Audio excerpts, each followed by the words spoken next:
All right, thank you all, the intrepid few who came to this budget. And hopefully I will have a different kind of budget presentation for you than normal, which was actually the goal here.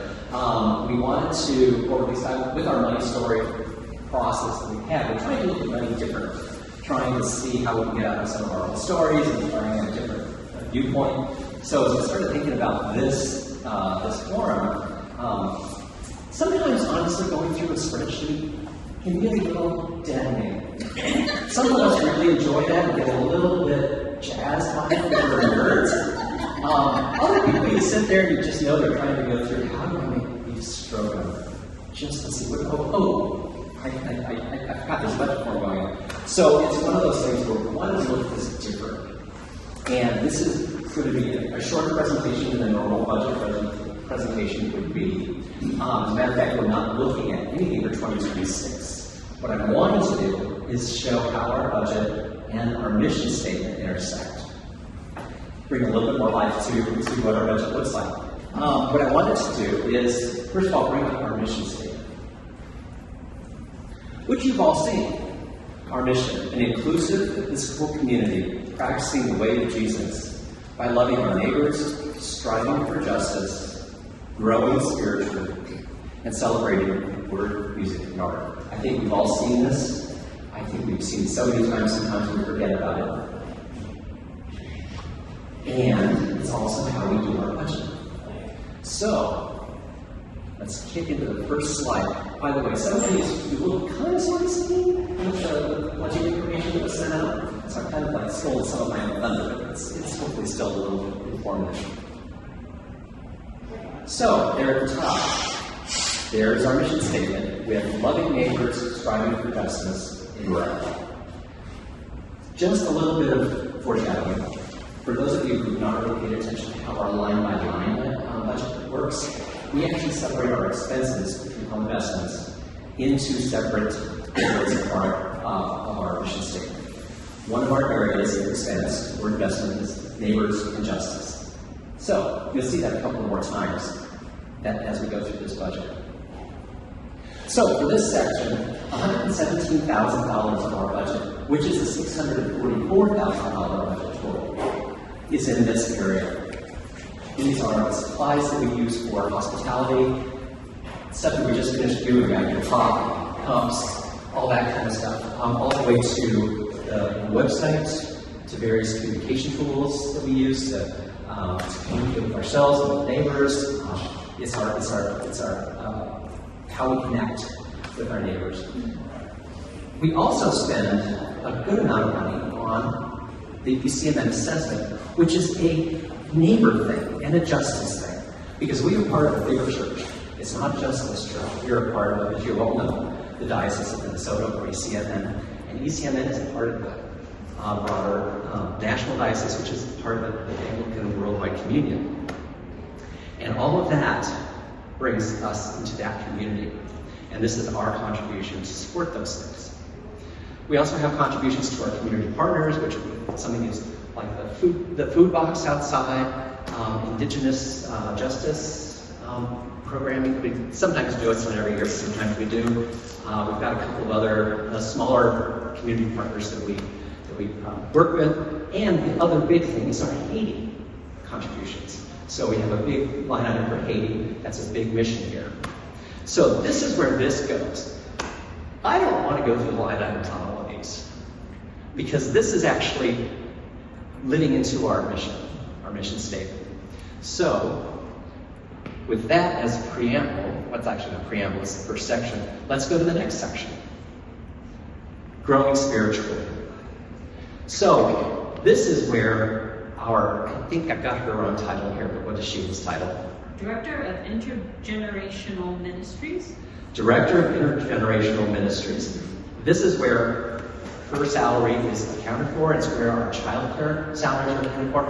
All the wonderful children that we have in this parish now interact with that group upstairs because they're so well taken care of through all the godly play work that Rosemary and others do. We've also got all the training for Christian education in there for children and adults. So all of our wonderful community forums, all the things that like even this right now, this is covered by that budget line, to bring this part of our mission statement to life. We also have a library that, you know, it may not be a huge line item, but it has got a lot of interest. People are really educating themselves. There's a lot more books. There's a lot of people who are very interested in growing that library, and I believe the checkouts are just going through the roof. So it's a really wonderful resource. So from all the way from a big item all the way to small, this is how this congregation is starting to live into our mission statement. Okay, then we have celebrating word music, and art. This is 36% of our budget. This is where the director, this is where the music director, this is where all of the musical accompaniment is. It's also where all of our liturgical supplies, all the things that allow us to have a wonderful experience on Sunday and throughout the week. Things that help us grow, help feed us, to send us out in the world with some sort of hope, with some sort of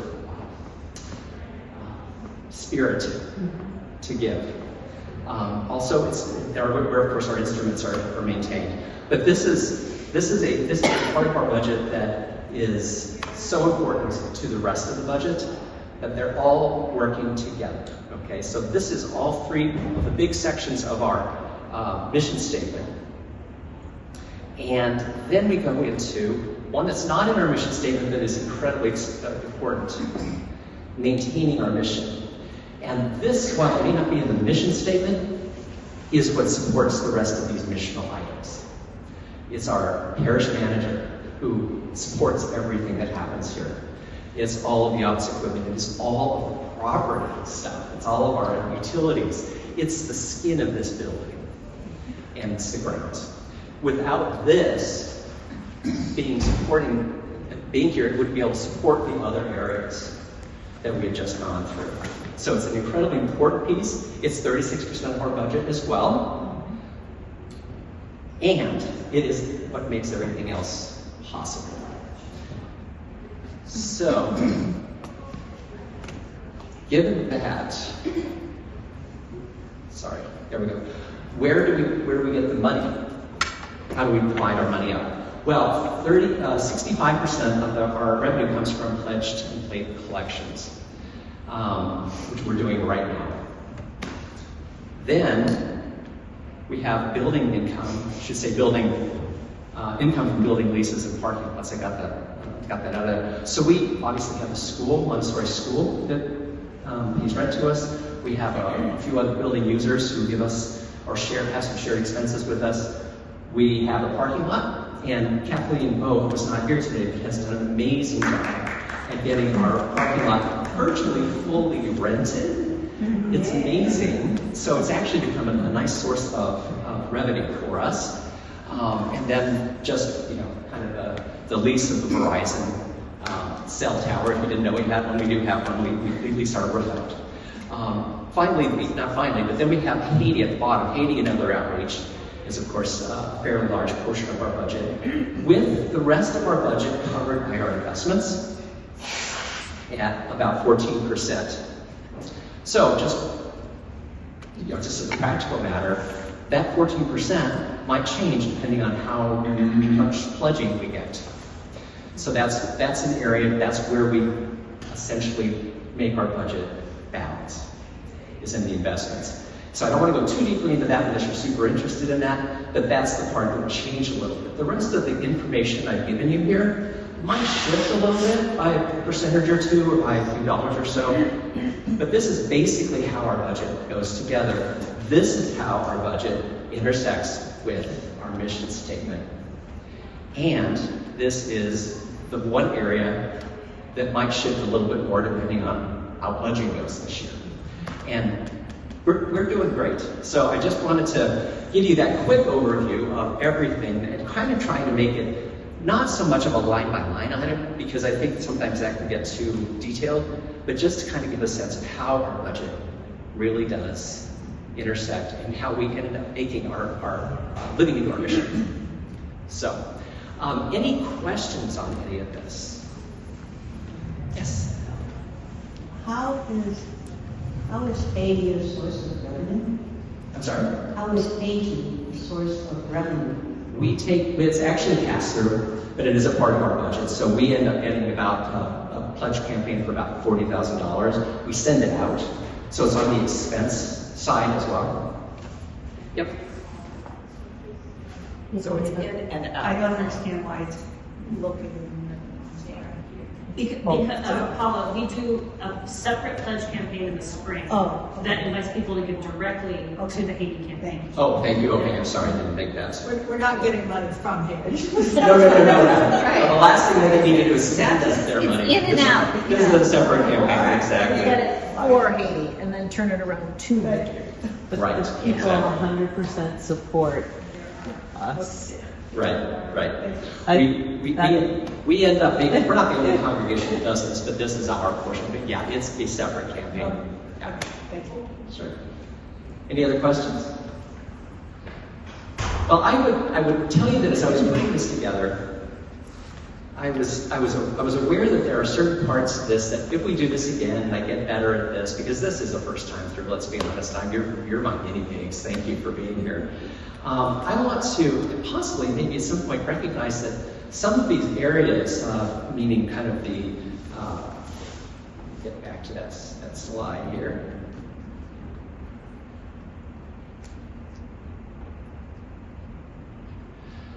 Some of these areas, the loving our neighbors, fighting for justice, the spiritual growth, and the celebrating of word music and art, are supported and kind of buttressed by that mission, maintaining our mission piece. I could allocate, just for purposes of this gathering, what those dollars do to support the rest of this mission. I didn't want to do that this time because I didn't know how to allocate, but I also wanted to make sure you'd be able to know that actually when you see the line-by-line budget closer to the annual meeting, that there is a connection, and you'll see some of these words. But it's an interesting thing to do a narrative budget like this, because you really can start bringing things to life. And there are pieces of the expenditures that we make that support everything else. And if you want to take it a step further, and this is me, again, just thinking through the first time, it feels like what we're doing here, the investments that we're making in our different areas here, really are kind of multipliers. Because everybody out here comes to church, they're inspired, they want to do more, they want to give in different ways, they want to volunteer their time, they may have heard a sermon that galvanized them to do something about some social justice issues that we have in this country or the city. They might want to do a food bank, something like that. All of that kind of stuff. The money that we're investing creates all sorts of opportunities to live into our mission by volunteering our time. And I found, in some ways, that's one of those powerful things that I recognized as I was doing this, is how really motivated I am to do other things because I want to, because I was inspired by something that happened here. So, with that, that's all I had to say. But if anybody has any other questions, that's really where I went with this presentation. I have a comment. Yeah. Can you go back to the slide, the revenue slide? Yep. There's a lot of, I know that there's a lot of talk among clergy and congregations about how congregations can bring in more income unrelated to pledging. And I want to point out that Grace is on the forward edge of that. Having $92,000 coming from the school and the parking lot and the Verizon lease means that there were folks some years ago who made really great decisions, not just to share our building, but great decisions for the longevity of our congregation. Lots of congregations are really struggling to figure out how to do that. So I'm really curious if anybody knows the story of how we got the Verizon cell tower lease, because that was before the consolidation, right? Yes. I don't know it. I'd Yeah. like to know it. I think it'd be an interesting story to tell, because it must have been a big decision for somebody at some point. And it may have had some static around it, but it's something that is an incredible blessing to us now. Days are married, you don't know, you guys have been here a long time. Yes, Scott was our negotiator. I don't know if he was our instigator, but he negotiates and he regularly renegotiates. We have made more and more money from that lease as we've moved along. So they put antennas up on top of our building. We insisted that it didn't show and detract in any big way. And if you go out, you'll see an extension to our bell tower that is really just there to hide cell tower antennas. So yeah, there are a lot of things were thought about in order to make that happen. A question on that: did Verizon come to us, or did? Probably. Okay. Yeah, we've been approached by a number of cell companies who, want to get us to negotiate with them. But Verizon has been our first partner and has been, they've done their part. And so we haven't felt a need for any disloyalty to make a few extra dollars. They have been good partners. And they also pay some property taxes too. They reimburse us for some of our property taxes because we're assessed because of that tower. So they pay over $2,000 a month plus we send part of our property tax bill. Yeah, they've been really, really good partners with us. So yeah, as you said, I don't think we would ever, for a couple of bucks here or there, I don't think we'd want to get out of that relationship because they've been so good to us. I think it's worth mentioning here, since we're in this area, talking about the building, how amazingly important the school has been to us as well. And they have been here, feels like forever. I mean, 3 decades? 3 decades? Oh my God. We just finished kind of renegotiating another 5-year lease with them. And looking back at the history of that, it went back so far, I really wasn't quite sure how far back it went, but they've been an incredible partner to us. We also remember have AA groups in here. We have Tai Chi groups in here. This building is used as a polling place. This building is a community house, and we want to be a part of this community. So we offer our building, sometimes for money, sometimes not, depending on what it is, because we are anchored in this community, and this community anchors us. So this is one of those things where I say this is such an important piece, even if it's not in our mission statement directly. It supports so many other things that we believe in. So I'm actually kind of impressed by how much the community uses this building as I've gotten to know this place better.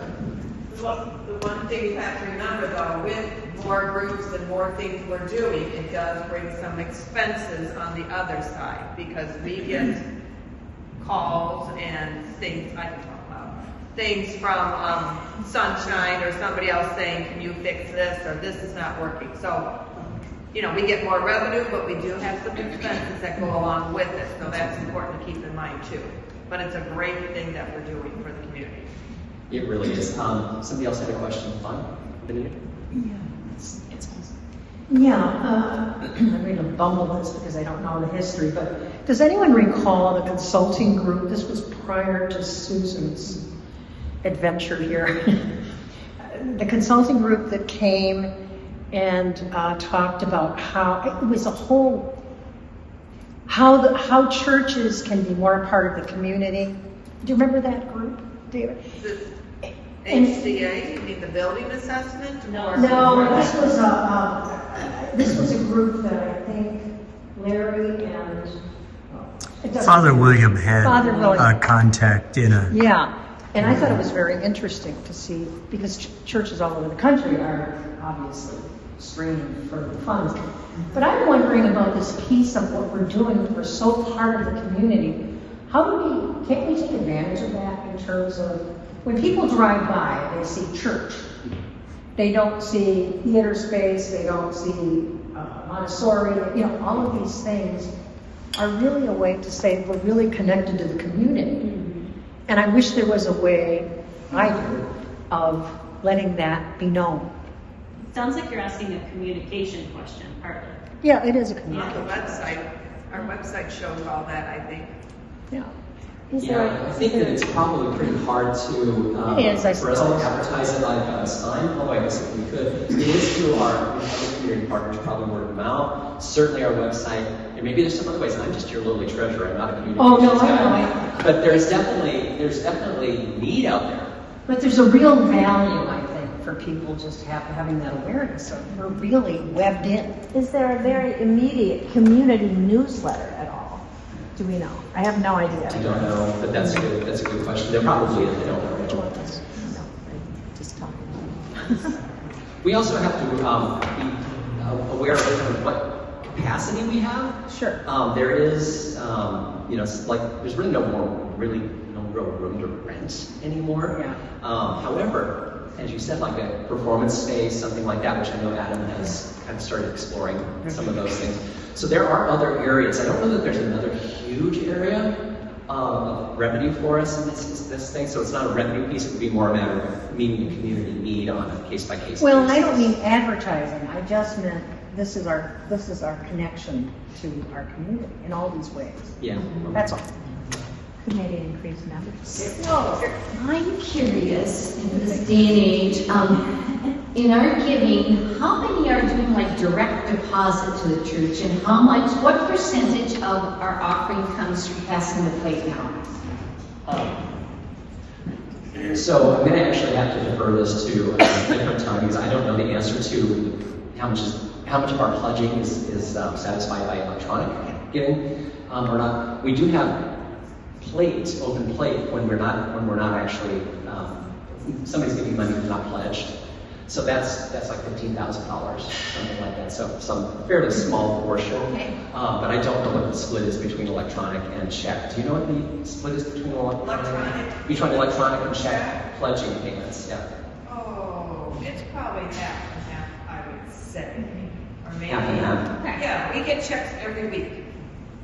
But we get electronic payments every week. And there's a big group of people that pay like on the 14th a month electronically. That's set up every month. But some people pay it all at once, some pay quarterly. Everybody has different ways of paying. Oh, wow, okay. Yeah. Right. I have, as the person who's standing up here, I also kind of want to go back to something, another slide that we had, and kind of point something out.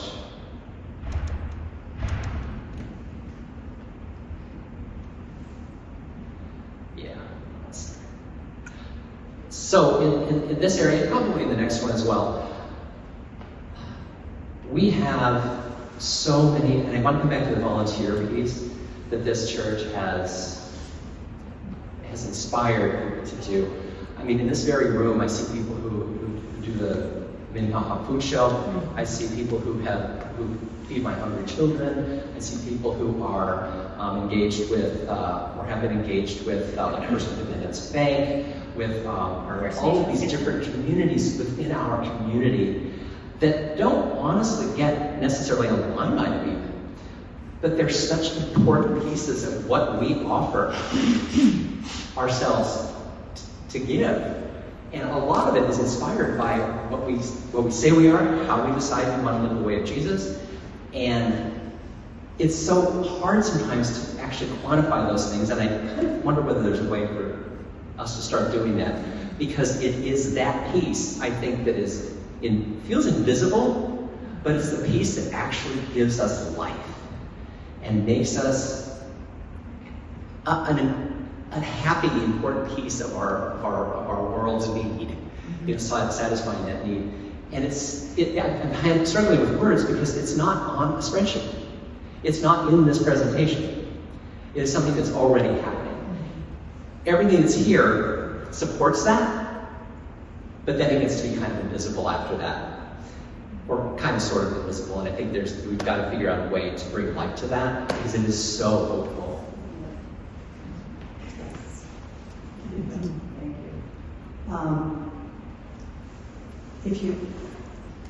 If you had a volunteer coordinator and you worked for a nonprofit, if you've seen a lot of nonprofits, they count the volunteer hours, and that's one of the outcomes they use in the annual report. But you have to have the staff capacity to do that. Also, I would have understood about Haiti if it had said pastor rooms. That's why the nonprofit language I understand, not always, but anyway, but, yeah, I mean, that can be done, but it takes a lot of time and effort to write down how many people are at each volunteer activity, and it just requires people. So. It really does. Another volunteer. It really does, and thank you for that. And thank of course, I totally got it. I was not clear. But it is true. We actually had this come up at a retreat a couple of years ago about how can we track volunteer hours better, and what do people do just to kind of get that sense. And it's hard without that volunteer church stuff. I mean, people who are inspired to work in the community outside of the church and going to report their hours. Right. Yeah, it's something I think we always need to remember when we go, for me anyway, when I go through stuff like this, is what the result of this budget stuff is, how it actually results in action in the world, and we sometimes just don't and can't know.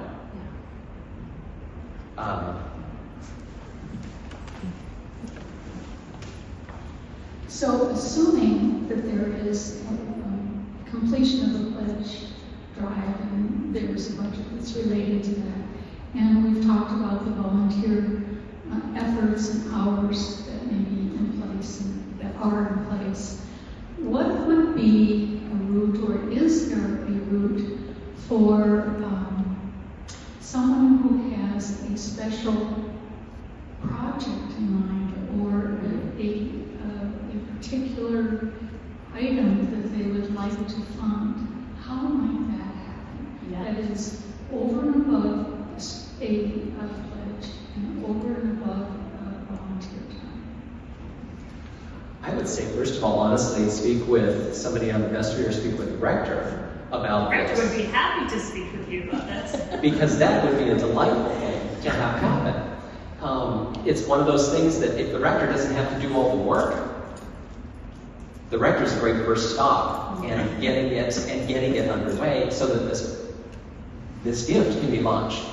I think that would be the best way to handle that. That's a wonderful thought. I love that somebody would do that. Yeah. Did you have a question? Well, I was just going to ask for some clarification on this slide. Is it this 117,000, roughly 300, 18% of our budget? What is this we're talking? Is this part that is neighbors and justice? That's the portion of the budget that's not worship and it's not correct overhead and administrative stuff. Correct. Yeah. Justice. Is education included in this one, or is that? Education is in the next one, which is here. Okay. Right. So that's spirituality. Right. And you may have missed that first part, but yeah, basically taking each part of our yeah, that's what I wasn't clear on what was going on. Yeah. That's probably wasn't listening. Well, Karen. I know. It happens. All right. I think that looks back down here. I think that's all I had. Do you guys have more? I love this conversation. Thank you for all of this. I don't have a ton of slides, which is probably good, but also kind of doesn't give any more direction after that. So. I think this has been really clear and helpful and simple, so I thank you for that. Yeah. Now it's our job to go forth and share it with our parishioners. Someone in here might have the answer to this question, and that is, how are we doing grace compared to other churches, other Episcopal churches in our state? I don't mean we're making more money than someone else, but who are we in terms, how are we perceived? I don't know what I'm saying. How are we perceived in terms of our growth and what we're doing and as a community? You're speaking generally or financially? Well, financially in general. Well, I can tell you that generally I get a lot of feedback from folks that Grace is known as a place that is growing, that is vibrant, that has lots of energy. It's perceived as a progressive congregation, not unilaterally or 100%, but a congregation where people put their faith into action in ways that align with their values. I think maybe some people perceive us as liturgically adventurous compared to other congregations that are a little bit more liturgically traditionalist. Financially, I have no idea. Here's a lens that I think that I think would be okay to share. So Paula Niles, who's not here today, but she's a deacon postulant, she comes to us from St. David's. And we did a little budget rundown with the staff the other day, and she was a little bit concerned about the amount that we pull from our investments every year. She was like, is that a good idea? Is that sustainable? And I was like, well, we were 2 congregations that consolidated 5 years ago. And we are on a trajectory in terms of membership that is all about growth, which is amazing. And we are on a financial trajectory that seems to be growing as well. But for a congregation that hadn't been through that kind of trauma, somebody coming from their finance committee might be like, oh dear. It's not Minnetonka thing. Say it again, Paula? That's not Minnetonka thing. Right. That could be it. That could be part of it, right? So I don't know if I'm answering your question. Yes, you are. It's nice to have that stall. If you'd like to learn more about how other congregations in the diocese are doing, you could serve on our delegation to convention next year. That's a great way to run into other folks. And ECMN in general would love to invite you to all kinds of events. They are in the business of connecting treasurers to other treasurers, and wardens to other wardens, and property folks to other property folks. Thank you. One thing important is we have red doors. We are debt-free. Yes. There are a lot of congregations that are not debt-free. Yeah. I think that's something we should always celebrate. So do then we tie to the diocese? Yes. Oh, yes. Okay. There's a strategy. There's a formula that they calculate and tell us based on our annual report. Right, this is what we call the ECMN assessment, which is, I think I picked the right one here. Anyway, it's in, why am I not writing it? Oh, it's in the first line, that's fine. Yeah, that third bullet point down, support of the larger church through our ECMN assessment. I'll just give it out here just because it's I missed that. Yep, we pay a 13% assessment against our operating revenue every year. Okay. So the more we bring in, the more we pay for that. Yes. Which Which is as it should be. Which is as it should be. At least I'm sure that's what ECMN would say. Exactly. And this is our contribution to the larger church, which is in itself contributes to the larger church. So this is definitely a piece of our budget that's important. And as bookkeepers, treasurers, the diocese has a fantastic finance person named Jen Ganber who has helped us tremendously. We don't get charged for her advice. That's part of her mission, and it's invaluable, the knowledge she has up there and the advice she can give to us. Yeah. What's an example of Oh, like we were. how she helped? We just did our audit and just learning about some of the things in the audit, we could be doing that are different, and she had ideas for that, and you guys are doing a great job, but maybe you should do this. Like, we need to take a video of all our assets in the church, because what if there was a fire? Mm-hmm. Yeah. We wouldn't have thought of that. She was able to say that's one thing that just came to mind that came up. I would say it's fair to say that there's not a finance committee meeting that goes by where we don't at least talk about asking Jen to give us either an insight or give us an answer or help us with something. It can be small, it can be large, it can be about pension, it can be about our assessment, it can be about so many different things. That is a very central piece. We are very, very blessed to have her, and we're blessed to have ECMN in a diocese that has that kind of expertise for us. So I'm not sure which slide it was, but what do you got, loving our neighbors and striving for justice? Can you break apart those two pieces? You're talking about this slide here. Yes, right. Yeah. All right. So, what's your question again? Can you break apart those two pieces, loving our neighbors as one category and striving for justice in the second? I can do my best. So, certainly some of the supplies, we'll just go these in order. The supplies and the communications would be kind of loving our neighbors. I think although striving for justice can actually be a piece of both of those. When you're having a community gathering, you want to have hospitality with grace. I think that's loving your neighbors and it's a spiritual, or striving for justice, depending on what's happening. Communications is clearly about our neighbors. ECMN, the ECMN assessment, I think, can be both. Depends on what ECMN, if we're piggybacking on something ECMN is doing in the broader community. But certainly it also is our neighbor. They're kind of supporting our neighbor through them. Community partners be things like our food box, things like Indigenous justice, some of those areas there, which are not huge dollars, but that is an area where we would I probably put into striving for justice and loving our neighbors. And then the donations for Haiti, I think, is clearly striving for justice and loving our neighbors. So I think it's kind of both. I don't know that I can actually split things apart cleanly, but that's me. You may have a different look at that.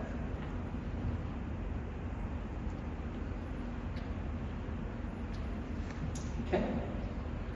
All right. Anything else? Okay, and I'm going to go to the last slide. You've kind of seen it already, but this is where it gets cheesy. Hallelujah, let us go down to love and serve God and each other. Thanks be to God. Hallelujah.